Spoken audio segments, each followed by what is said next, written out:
नमस्कार, मैं अंबुज उषानंदन सबसे पहले आप सबको प्रणाम करता हूं और 15 अगस्त के इस पावन अवसर पर माँ गंगा की गोद में बैठकर आज आप सबके समक्ष एक कविता लेके आया हूं। और निश्चित रूप से भारतवर्ष में जितनी पहचान तिरंगे से है इस देश की, उतनी ही पहचान माँ गंगा से है।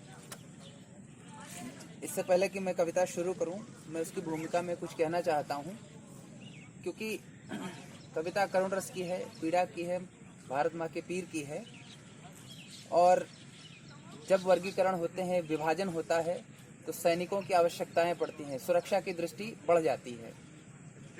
तो एक सैनिक उस अपनी भूमिका में क्या कहना चाहता है, 4 पंक्तियां इसके लिए, उसके बाद मैं अपनी कविता प्रस्तुत करता हूँ। आइए निवेदन करता हूँ कि शब्द लहजे से जिस दिन उतर जाएंगे। एक सैनिक क्या कह रहा है, क्या कहना चाहता है कि शब्द लहजे से जिस दिन उतर जाएंगे, हम यहाँ फिर कभी ना नजर आएंगे।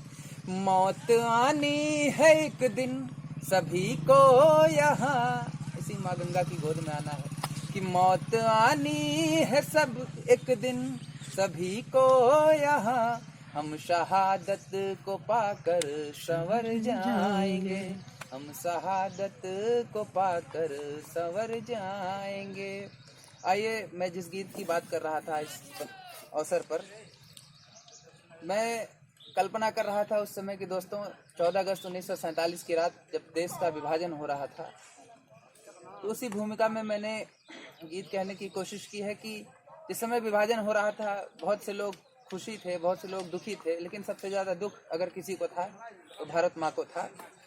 और उसी भूमिका में मैं निवेदन करता हूँ, आइए सुने की, और मेरे साथ जो जुड़ जाए कि ए भारत माँ के लाल सुनो, नेहरू जिन्ना इकबाल सुनो।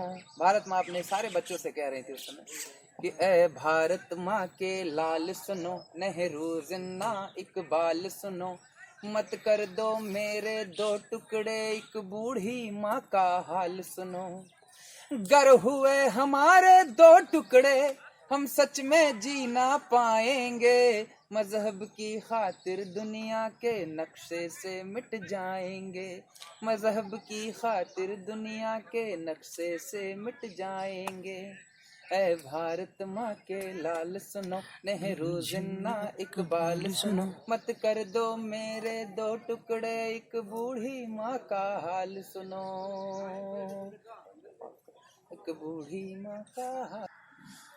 मैं बंद निवेदित करता हूँ, सुने की। याद करो सुखदेव भगत सिंह, उन सब की कुर्बानी को, याद करो चंद्रशेखर के उस संघर्षी अमर कहानी को, याद करो सुखदेव भगत सिंह इन सब की कुर्बानी को, याद करो चंद्रशेखर के उस संघर्षी अमर कहानी को। आजादी की लड़ी लड़ाई अबुल कलाम आजाद ने, साथ दिया उन सब का मिलकर जनता की आवाज ने। मेरी इस दयनीय दशा को लाल बाल और पाल सुनो, मत कर दो मेरे 2 टुकड़े, एक बूढ़ी माँ का हाल सुनो, एक बूढ़ी माँ का हाल सुनो, एक बूढ़ी माँ का हाल सुनो। दोस्तों, इस गीत का आखिरी और सबसे पसंदीदा और प्रिय बंद है मेरा, और निश्चित रूप से उस समय बंटवारा नहीं हुआ था, इसलिए उसमें एक शब्द आया इस्लामाबाद, जिस पर कुछ लोगों ने मुझे आलोचक ढंग से कहा, लेकिन कुछ अग्रजों ने, बड़े अग्रजों ने मुझे और जनता ने सीधे सीधे आत्मसात किया। मैं निवेदन करता हूँ, सुने कि हिंदू मुस्लिम और ईसाई मजहब की कमजोरी ने, हिंदू मुस्लिम और ईसाई मजहब की कमजोरी ने, रिश्तों में यूं जहर न घोलो, देश बधा एक डोरी में। कहने वाले गंगा जमुनी तहजीब की बात करते हैं, तो मैं उसी माँ गंगा की गोद में बैठकर आप सबसे निवेदन कर रहा हूँ कि हिंदू मुस्लिम और ईसाई मजहब की कमजोरी ने, रिश्तों में यूं जहर न घोलो, देश बधा एक डोरी में। एक हाथ दिल्ली है मेरा, दूजा है इस्लामाबाद। नफरत की आंधी को रोको, देश को कर दो जिंदाबाद। नफरत की आंधी को रोको, देश को कर दो जिंदाबाद। और जिन्होंने इतिहास पढ़ा, इतिहास को जाना है और समझा है, वो इस बात से बखूबी वाकिफ होंगे। अगली पंक्ति से समर्थन मिलेगा मुझे कि नफरत की आंधी को रोको, देश को कर दो जिंदाबाद। सत्ता की लालच में ना तुम, कुर्सी की लालच में ना तुम, गोरों का यूं जाल बुनो। मत कर दो मेरे दो टुकड़े, एक बूढ़ी माँ का हाल सुनो।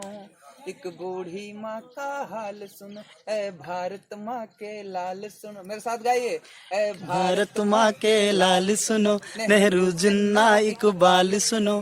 भारत माँ के लाल सुनो, नेहरू जिन्ना इकबाल सुनो। मत कर दो दो मेरे दो टुकड़े, एक बूढ़ी माँ का हाल सुनो।